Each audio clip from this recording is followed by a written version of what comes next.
সভায় আলোচ্য বিষয় নিয়ে বিস্তারিত আলোচনা শেষে নিম্নে বর্ণিত সিদ্ধান্ত সমূহ গৃহীত হয়। ১. সভায় বিগত 31 জুলাই 2021 অনুষ্ঠিত জাতীয় স্থায়ী কমিটির ভার্চুয়াল সভায় গৃহীত সিদ্ধান্ত সমূহ পঠিত ও অনুমোদিত হয়। আপনারা ওদের পেয়ে গেছেন অলরেডি। ২. সভায় করোনা বিষয়ক কমিটির আহ্বায়ক জাতীয় স্থায়ী কমিটির সদস্য জনাব ইকবাল হাসান মাহমুদ টুকু বর্তমান করোনা পরিস্থিতি এবং বিএনপি গৃহীত পদক্ষেপের বিষয়গুলি উপস্থাপন করেন। ৭০টি হেলথ সেন্টার খোলায় এবং কাজ শুরু হওয়ায় সন্তোষ প্রকাশ করা হয়। সিদ্ধান্ত গৃহীত হয় যে যারা, এটা একটু নোট করবেন, যারা বিগত 2018 সালের নির্বাচনে প্রার্থিতার জন্য আবেদন করেছিলেন এবং প্রার্থী হয়েছিলেন তাদের সকলকে করোনা হেলথ সেন্টারের কর্মকাণ্ডের সঙ্গে সংযুক্ত হওয়ার জন্য অনুরোধ করা হবে। জেলা নেতৃবৃন্দের সঙ্গে যোগাযোগ করে তারা প্রয়োজনীয় ব্যবস্থা গ্রহণ করবে। সবাই করোনা টিকা প্রদানে দক্ষিণ এশিয়ায় বাংলাদেশের অবস্থা সর্বনিম্ন হওয়া সত্ত্বেও সরকারের মন্ত্রী ও বিভিন্ন দায়িত্বশীল ব্যক্তিবর্গ বিভিন্ন সময়ে ভিন্ন ভিন্ন সিদ্ধান্ত, এটা আপনার আরেক নম্বর, এটা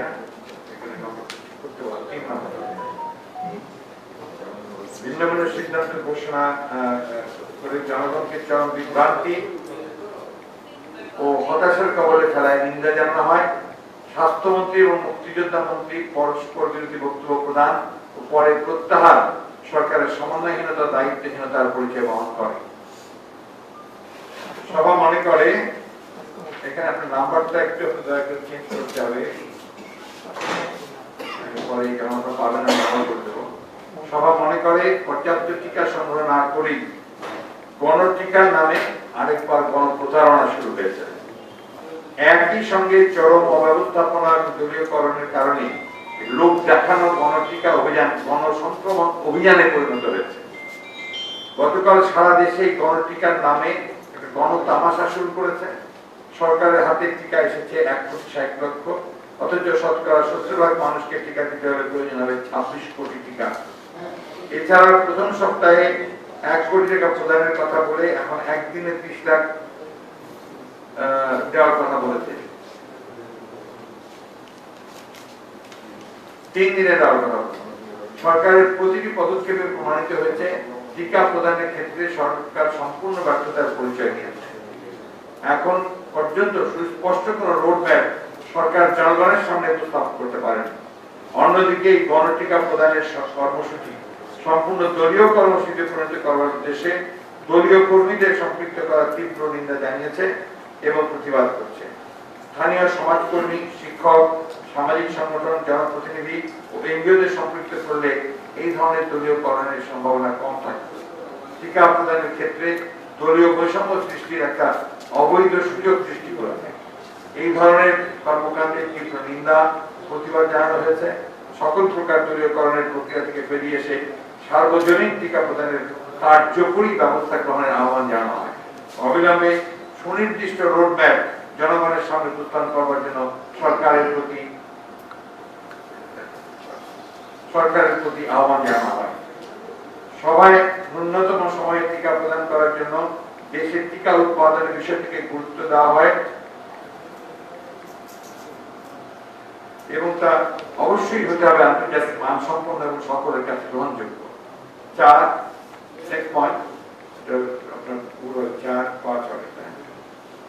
সভা কয়েকটি পত্রিকায় প্রকাশিত অর্থনৈতিক প্রবৃদ্ধি সংক্রান্ত প্রতিবেদনে উদ্বেগ প্রকাশ করে। গত 2 অর্থ বছরের জিডিপি প্রবৃদ্ধি লক্ষ্যমাত্রার 6.62 কম শতাংশ অর্জন।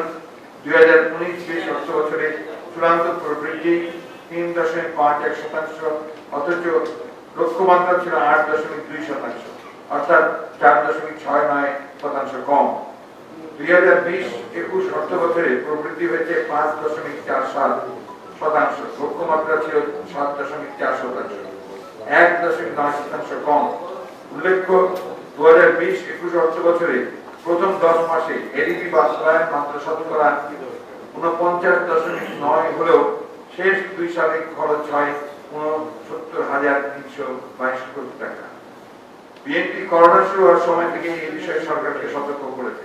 রাজনৈতিক ফায়দা নেওয়ার কারণে জনগণের সঙ্গে প্রতারণা করে বাস্তবতা বিবর্জিত উচ্চাভিলাষী পরিসংখ্যান দিয়েছে। ব্যর্থ হয়েছে সঠিক পরিকল্পনা বাস্তবায়ন, প্রণয়ন ও বাস্তবায়ন।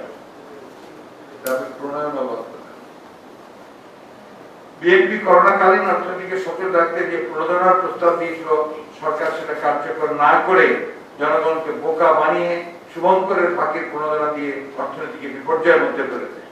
বিএনপি মনে করে এই সরকারের কোনো জবাবদিহিতা না থাকায় এবং চরম দুর্নীতিগ্রস্ত হওয়ায় একদিকে দরিদ্রের সংখ্যা বেড়েছে, মানুষ কর্মহীন হয়েছে, অন্যদিকে দুর্নীতির আশ্রয় নিয়ে সরকারের লোকদের লুটপাটের রাজত্ব কায়েম করেছে।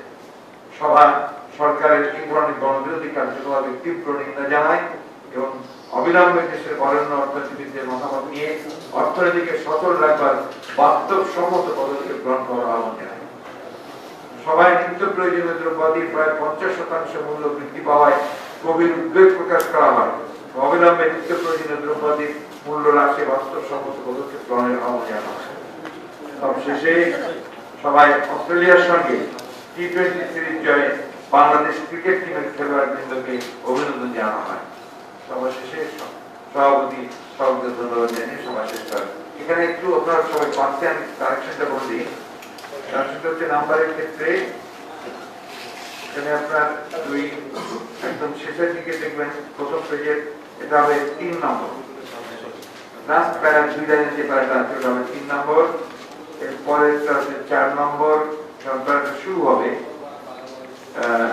সভা মনে করে পর্যাপ্ত বিজ্ঞাপনে 4, তারপর হবে 5, তারপরে 6,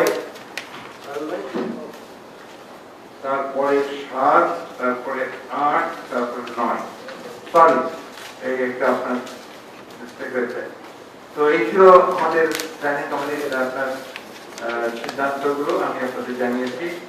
এখন আজকের আমরা দ্বিতীয় পর্যায়ে চলে যাব।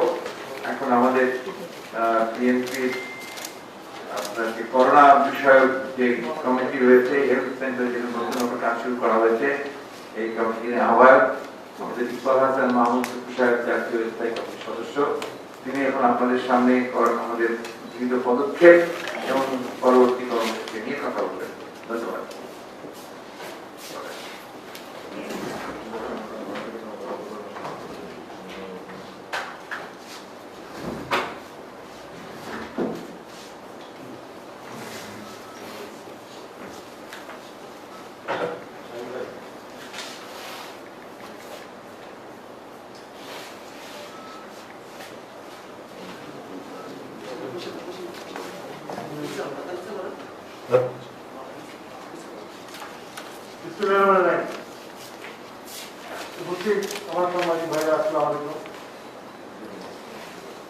আমরা আপনাদেরকে আগে বলেছি যে আমাদের এই করোনা পর্যবেক্ষণ কমিটি গত 2020 সাল থেকে কাজ করছে এবং এটা কর্মকাণ্ড সবসময় চলেছে।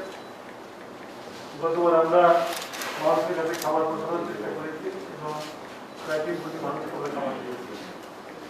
এবার করোনার প্রকোপ বেশি হওয়ার কারণে আমরা মনে করেছি যে মানুষকে করোনার চিকিৎসা, সেটার যে ওষুধ, এটার দাম অনেক বেশি, গরিব মানুষের পক্ষে সেটা বহন করা সম্ভব না।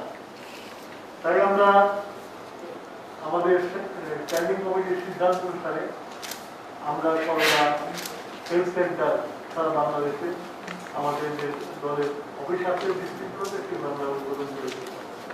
এখন পর্যন্ত আমরা 70টা অফিস খুলতে পেরেছি, এটা তার মধ্যে জেলাগুলিতে, এবং আপনার আমাদের যদিও নির্দেশ নাই, তারপরেও থানায় স্ব উদ্যোগে আমাদের বিএনপি নেতা কর্মীরা হেলথ সেন্টার খুলেছে এবং সেখানে রয়েছে আমরা জেলা থেকে তাদেরকে সাহায্য সহযোগিতা করছি। প্রত্যেক দিনই আপনার গত সপ্তাহে আপনাদেরকে আমি একটা ফিগার দিয়েছিলাম, এই সপ্তাহে ফিগার পরিবর্তন হয়ে গেছে, কেননা প্রত্যেক দিন আপনার এই মানুষের চাপ আমাদের অফিসে পড়তে বেশি, বিশেষ করে অক্সিজেন।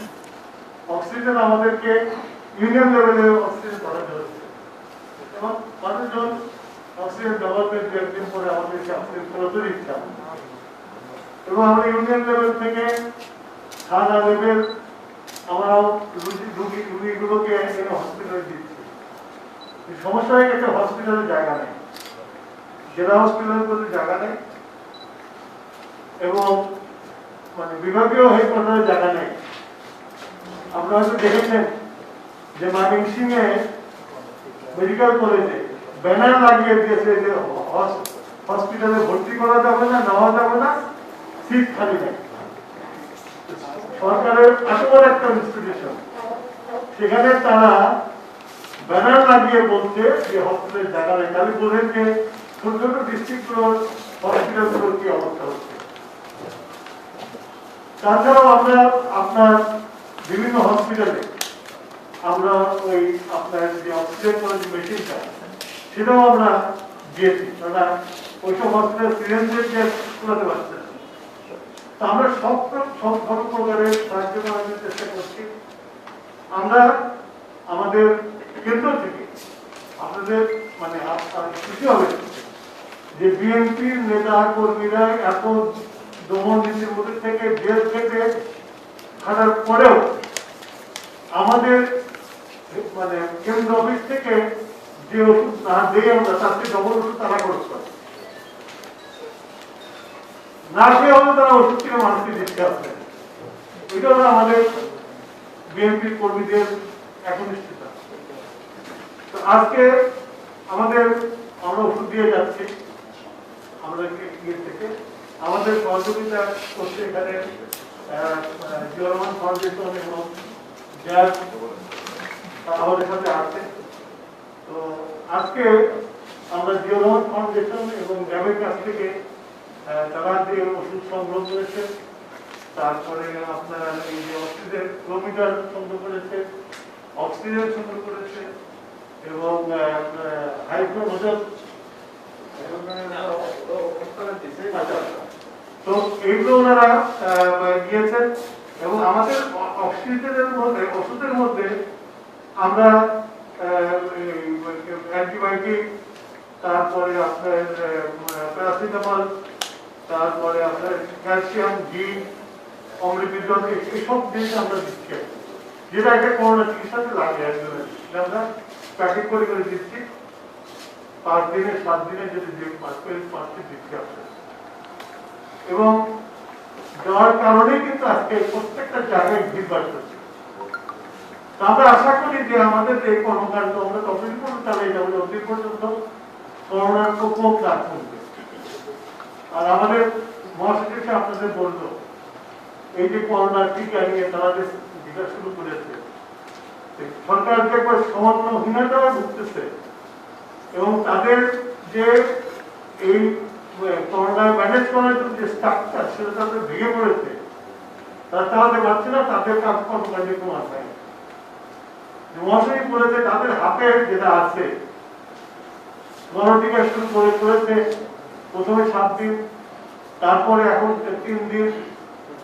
আমাদের যেটা আমরা দাবি করে আসতেছি যে আমাদেরকে আপনার একটা ফোরকাস্ট দেন যে আমার কাছে এত ওষুধ মজুদ আছে, আমার প্রাইসটা নিয়ে এত আছে, আমি প্রতিদিন এত করে ইনজেকশন দেবো, তাহলে করে আমার মোটামুটিভাবে চলবে। সেটা কিন্তু জনগণ জানে না। আপনাকে জানেন, সেগুলি করে জানেন, কেউ পেয়েছেন আপনার হেলথ মিনিস্ট্রি থেকে বা প্রধানমন্ত্রী অফিস থেকে পান নাই।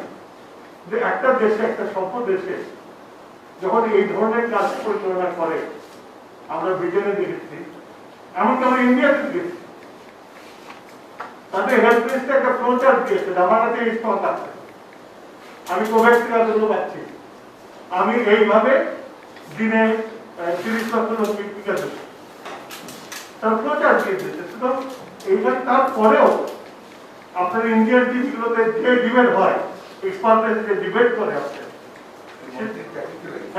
মন্ত্রী চাকরি, একটা মন্ত্রী চাকরি আপনি জ্ঞান স্বাস্থ্যমন্ত্রী চাকরি চলে গেছে। এখন এগুলো কিছুই নেই, আমাদের কিছুই নেই। আপনারা কোনো খবর পান না, খবর দেওয়া হয় না, ওরকম আলোচনাও হয় না, বস্তুনিষ্ঠ আলোচনাও হয় না। তো যাও, আমরা বিএনপি মানুষের দল, আমরা চিরকালই মানুষের রায় নিয়ে ক্ষমতা এসেছি, ক্ষমতাকে চলে গেছি। সুতরাং আমরা মানুষের মধ্যে আছি এবং আমরা আমাদের এই কর্মকাণ্ডের মাধ্যমে আমরা মানুষের কাছে শত্রুতা হয়েছে। এবং আমি আশা করি যে আরো বাড়বে আগামীতে, যখন আগামী সপ্তাহে যখন আমাদের সাথে দেখা হবে তখন আমি মনে করি আমার নাম্বার আরো বাড়বে, 80-90টা করবে। তো আপনাদের সহযোগিতা চাই। আমরা যে কাজগুলো করছি সেটা আপনারা যখনই আপনারা ফোন করে আমি খবর দিই আপনাদেরকে। এবং আমাদের পর্যটন অফিসে প্রিন্স আছে, আমাদের স্বাস্থ্য সম্পাদক আছে, তাদের কাছে সব ডাটা সবসময় আসতেছে, তারা দেবে। এবং যেটা কি আমরা 70টা জেলায় আমরা কাজকর্ম করছি, আর আমাদের আওয়ামী লীগের সাধারণ সম্পাদক বলে যে আমাদের দেখা যায় না। উল্টো তো ওদেরকে দেখা যায় না, ওরা দল হিসাবে মানুষের পাশে দাঁড়াচ্ছে না। ওরা কি করছে, ঠিক আছে যে ভাগ বসাচ্ছে, দলের লোকে ঠিক আছে লাগাই দিচ্ছে, ওখানে ভাগ বসাচ্ছে এবং রিপোর্ট আছে টোকেন দিয়ে। হ্যাঁ, টোকেন দিয়ে। সেই টোকেনে তার পয়সা নাই, তারা রেজিস্ট্রেশনের পয়সা দিচ্ছে। এই ব্যবসা বাণিজ্য সব জায়গায় তারা বাণিজ্য করে, এখানে বাণিজ্য শুরু করে। আর আমাদের দলের লোক নিঃস্বার্থ ভাবে কেটে যাচ্ছে। এটা হল আওয়ামী লীগ আর বিএনপির পার্থক্য। আমি আমার বক্তব্য দীর্ঘায়িত করবো না, আপনাদের সবার সহযোগিতা কামনা করে আমার বক্তব্য জানা হবে। জি, ধন্যবাদ। একটা বিষয় আপনার বলি,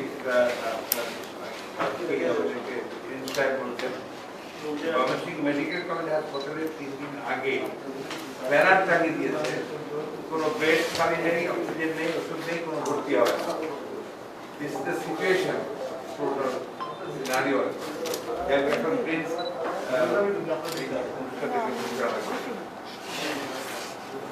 আমি কিছু মিস্টেক আছে বিল্ডিং। ওকে, তুমি কি বাসায় ফোন দিচ্ছি, কাজটা শেষ করে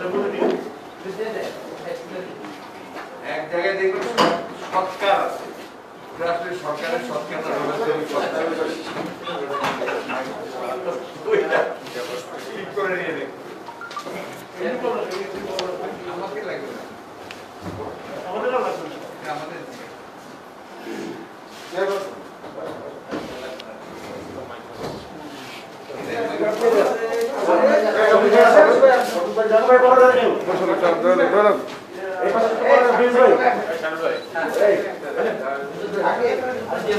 মোবাইল নেট পিছে আসেন, মোবাইল নেট পিছে আসেন, সবাই ধরেন একটু তাকাই সামনে।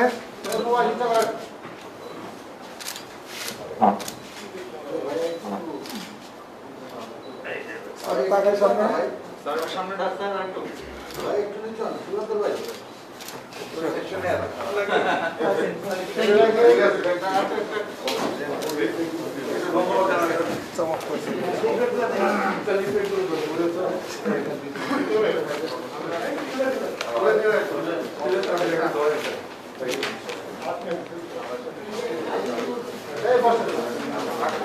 বসি ভাই,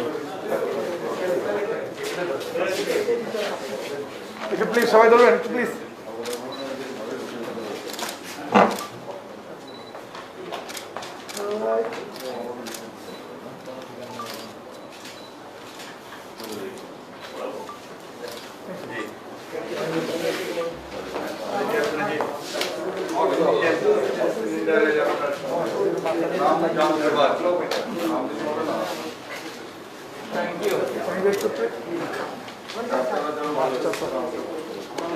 ধন্যবাদ জানাতে হবে তো।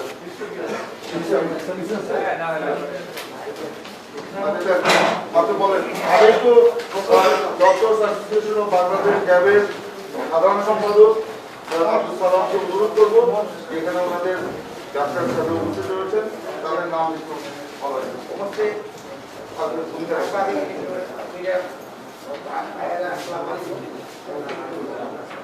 আমাদের বাংলাদেশের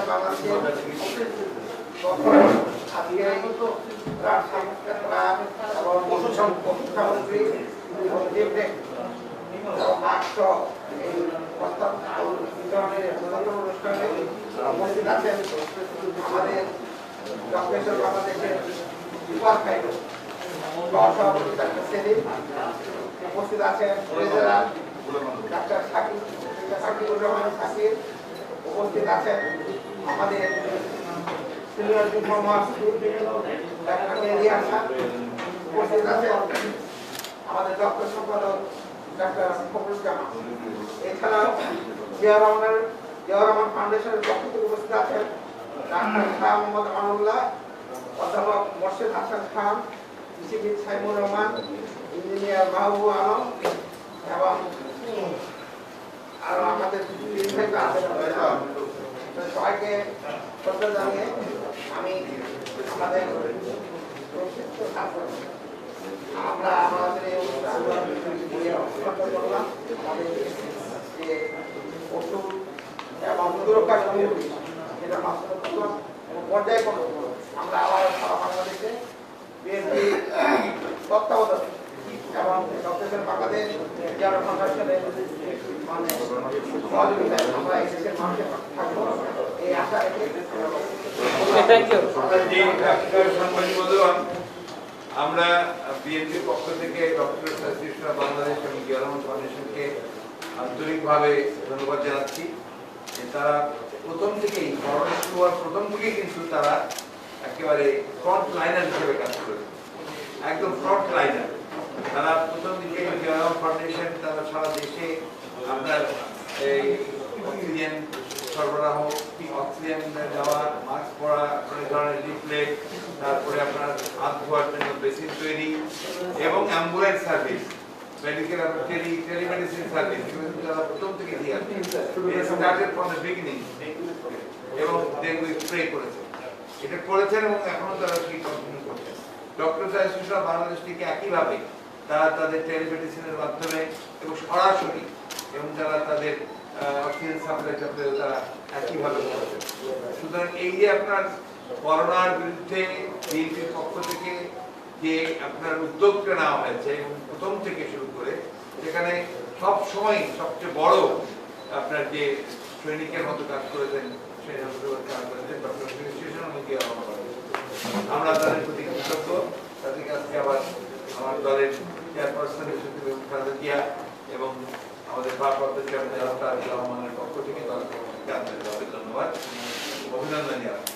আর আপনাদেরকেও ধন্যবাদ জানাচ্ছি যে আপনারা ক্ষুদ্র পরিসরে যতটুকু পারেন এর মধ্যেই কিন্তু আপনারা আমাদের এই যে মেসেজগুলো আপনারা জনগণের কাছে পৌঁছে দেওয়ার চেষ্টা করছেন। আমি বিশ্বাস করি যে এই অমানিসা একদিন কেটে যাবে, অবশ্যই আপনার মানে আলো আসবে, সেই আলোর মধ্যে দিয়ে আমাদের সময়টা কেটে যাবে। ধন্যবাদ সবাইকে। আপনাদের জন্য একটু চায়ের ব্যবস্থা আছে, চায়